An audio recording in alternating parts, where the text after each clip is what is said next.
Hi అండి, welcome back to NR collections. మన NR కలెక్షన్లో అయితే డైలీ వేర్ సారీస్ అండి. డైలీ వేర్ అంటే ఏదో నార్మల్ సారీస్ కాదండి, మినిమం 600-700 సారీసే జస్ట్ 349 రూపాయలు మాత్రమేనండి. ఒకసారి ఓపెన్ చేపిస్తే చూడండి. ఇవి వచ్చేసి ఇప్పుడే వచ్చినాయండి బేళ్ళు, ఒక 3 బేళ్ళు వచ్చినాయి. అంటే దాదాపు ఒక 300-400 సారీస్ వచ్చినాయి. చూడండి ఎంత బాగున్నాయో. జస్ట్ ఇది 349 రూపాయలు మాత్రమేనండి. అండ్ ఇందులో చాలా కలర్స్, అంటే డిజైన్కి ఒక మోడల్ లాగా వచ్చింది. మళ్ళీ అన్ని సేమ్ ఇవే డిజైన్స్ కావాలంటే లేవు, డిజైన్కి ఒక పీస్ లానే ఉందండి. అండ్ ఇందులో కలర్స్ చూపిస్తాను ఒకసారి చూడండి.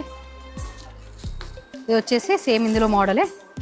ఇది వచ్చేసి గ్రీన్ కలర్, అండ్ ఇది వచ్చేసి రెడ్ కలర్, ఇది వచ్చేసి లైట్ లావెండర్ కలర్, ఇది వచ్చేసి కాఫీ కలర్, ఇది వచ్చేసి యాష్ కలర్. సో చూస్తున్నా కదండి, చాలా అంటే చాలా మోడల్స్ ఉన్నాయి. ఇందులో 349 రూపాయలండి. మోడల్కి ఒక పీస్ లాగా ఉంది. 300 సారీస్ 400 సారీస్ ఉంటే ఒకదానికి ఒక సంబంధం లేకుండా ఉన్నాయండి. పెట్టిపోతే సారీస్ కానీ ఏదైనా బాగుంటాయండి. ఇవి వచ్చేసి చూడండి, ఇది వచ్చేసి పీకాక్స్ వచ్చి ఎంత బాగుందో చూడండి సారీ. చూడండి, ఇది వచ్చేసి పళ్ళు అండి. సో చూస్తున్నారు కదండి, ఆన్లైన్లో ఆర్డర్ చేసుకోవాలనుకునే వాళ్ళు స్క్రీన్ పైన అనిపిస్తున్న నెంబర్కి అయితే మెసేజ్ చేయండి. అండ్ మన యూట్యూబ్ లింక్ బయోలో ఉంది, చెక్ చేయండి. అలానే ఎన్ఆర్ కలెక్షన్ పేజ్ని తప్పకుండా ఫాలో అవ్వండి. Thank you.